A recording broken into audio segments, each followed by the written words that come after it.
Footballeur technique et footballeur physique qui réussit. Coucou, salut, salut. Bonjour, bonsoir, le reste, on m'appelle. Bienvenue sur l'une de mes chaînes. Ici, je donne des conseils aux footballeurs ou tout autre acteur intervenant dans ce secteur. Si vous partagez cette thématique, la première des choses à faire, commencez déjà par liker cette vidéo, abonnez-vous à la chaîne et n'oubliez pas d'activer la cloche de notification.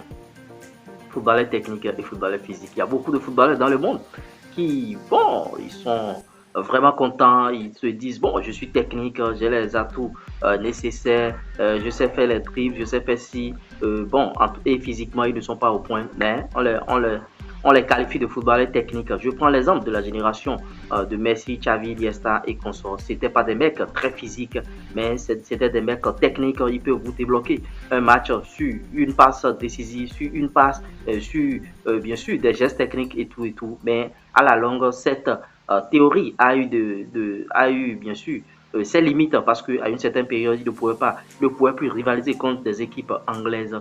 Maintenant, l'autre chose est quoi? L'autre chose, c'est que, bon, les joueurs qui sont physiques quand ils sont au bas âge, c'est-à-dire 15 ans, 16 ans, 17 ans, il y a certains centres de formation qui se disent, bon, quand il sera grand, quand il aura 18 ans, 19 ans, on va lui travailler l'aspect physique, il va rentrer en salle et il sera costaud et il sera fort. C'est une mauvaise théorie, vous voyez. Pour former un joueur aujourd'hui, il faut former le joueur de manière complète, c'est-à-dire les aspects physiques, les aspects techniques et les aspects tactiques.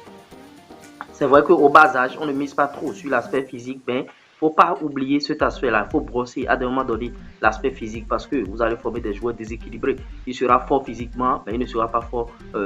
Il sera fort techniquement, mais il ne sera pas fort physiquement. L'autre chose aussi, il y a des joueurs, il y a des encadreurs qui misent uniquement sur l'aspect physique et oublient l'aspect technique, ceux qui jouent plus tard de sale tour à ces joueurs. Donc, si tu es un jeune footballeur aujourd'hui qui me suit, la première des choses à faire, c'est d'oublier, d'effacer dans ta tête, je suis un joueur technique, je suis un joueur physique. Et souvent, il y a une autre théorie qui dit que, bon, il faut travailler ton point fort et tu dois beaucoup miser sur ton point fort. Il faut miser au moins sur 3 points. Quand tu es footballeur, 3 points forts. C'est ce que des joueurs comme Paul Pogba, eux, ils ont compris. Pogba, il est physique. Pogba, il est technique. Pogba, il est tactique. Vous voyez, donc le conseil, c'est être complet dans tous les domaines. C'est vrai que quand vous êtes au bas âge, je le redis encore, vous avez 8 ans, 10 ans, 11 ans, 12 ans. Bon, c'est les aspects physiques, mais c'est les aspects techniques, mais il ne faut pas oublier à un moment donné l'aspect physique. Là, vous serez un joueur complet, vous serez équilibré. Vous voyez, c'est un peu ça. Donc, ne vous focalisez pas sur l'aspect physique seulement ou bien quoi. Non, parce qu'aujourd'hui, le haut niveau a beaucoup d'exigences. Le haut niveau a beaucoup d'exigences. Il faut travailler tous les aspects possibles du football parce que le football regorge de beaucoup de contraintes aujourd'hui. Et avec ton physique seulement, on peut te laisser au chaos à cause de ton physique. Quand vous êtes gardien de but, je prends un exemple, quand vous êtes gardien de but aujourd'hui et vous êtes au jeune âge, vous devez travailler l'aspect physique pour pouvoir avoir la taille, les cordes à sauter et tout. Ce sont des aspects physiques pour avoir la taille parce que les standards en Europe aujourd'hui c'est 1m80, 90. Si vous avez 1m79, vous ne pouvez pas jouer en Europe en tant que gardien de but. Il ne faut pas que les gens vous mentent. Vous ne pouvez pas jouer en Europe. Maintenant, pour ceux qui sont en Europe aussi, c'est applicable, hein, c'est la même chose. Hein. Si vous avez 1m79, vous ne pouvez pas être gardien de but. Changez de poste ou bien vous faites un autre travail dans le football. Il y a beaucoup de travaux dans le football. Vous voyez, il y a les standards, il y a les profils de joueurs par poste aujourd'hui. On veut des joueurs complets. Des joueurs physiques, des joueurs techniques, des joueurs tactiques et des joueurs intelligents. Vous voyez, parce que le Barça se reposait sur,